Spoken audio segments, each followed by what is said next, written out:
Hi అండి, అందరికీ నమస్కారం అండి. ఫ్రెండ్స్, మనకి ఇప్పుడిప్పుడే మరొక బ్రేకింగ్ న్యూస్ అప్డేట్ అయితే రావడం జరిగిందండి. అది కూడా ఎమ్మెల్సీ కవితకు గుడ్ న్యూస్, కోర్టు తీర్పు విడుదల అంటూ ఇప్పుడే మనకు ఒక అప్డేట్ అయితే రావడం జరిగిందండి. అయితే ఇందుకు సంబంధించిన పూర్తి డీటెయిల్స్ అయితే మన వీడియోలో తెలుసుకుందామండి. వీడియో ఎక్కడ స్కిప్ చేయకుండా చూడండి ఫ్రెండ్స్, అప్పుడే మనకు పూర్తి సమాచారం అయితే తెలుస్తుంది.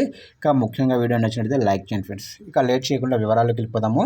ఇక తీహార్ జైల్లో ఉన్న బీఆర్ఎస్ ఎమ్మెల్సీ కల్వకుంట్ల కవితకు అవసరమైన వసతులు కల్పించాలని రౌస్ అవెన్యూ ప్రత్యేక సిబిఐ న్యాయస్థానం ఆదేశించింది.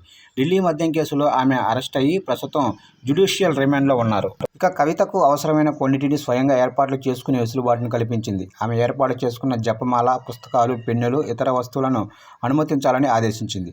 ఇంటి నుంచి ఆహారం, దుప్పట్లు తెచ్చుకోవడానికి, అలాగనే ఆభరణాలు ధరించేందుకు కూడా అనుమతించింది. ఇక మెడిటేషన్ చేసుకోవటానికి జపమాల, లేసులు లేని బూట్లు, ప్రతిరోజు పత్రికలను అనుమతించాలని కోర్టు ఆదేశించింది. ఇక మార్చి 26న ఇచ్చిన ఉత్తర్వుల్లో ఏ ఒక్కటి అనుమతించలేదని కవిత తరపు న్యాయవాదులు కోర్టు దృష్టికి తీసుకువెళ్లారు. అయితే కోర్టు ఉత్తర్వుల్లో పేర్కొన్న అన్నిటిని కూడా తెచ్చుకోవడానికి అనుమతించినట్లు జైలు సూపరింటెండెంట్ న్యాయస్థానానికి తెలిపారు. ఇక వాదనలు విన్న న్యాయస్థానం వెసులుబాట్లు అందించాలంటూ మరోసారి లిఖితపూర్వకంగా ఆదేశాలు జారీ చేసింది. చూశారు కంటే మొత్తం మీదుగా ఢిల్లీ లిక్కర్ స్కామ్ కేసులో అరెస్ట్ అయ్యి తీహార్ జైల్లో ఉన్న ఎమ్మెల్సీ కవితకు అయితే కోర్టు కాస్త ఊరటనైతే ఇచ్చింది. అయితే ఆమె కోరిన కొన్ని వస్తువులను తెచ్చుకునేందుకు కోర్టు అనుమతిని అయితే ఇచ్చినట్లుగా తెలుస్తుంది ఫ్రెండ్స్.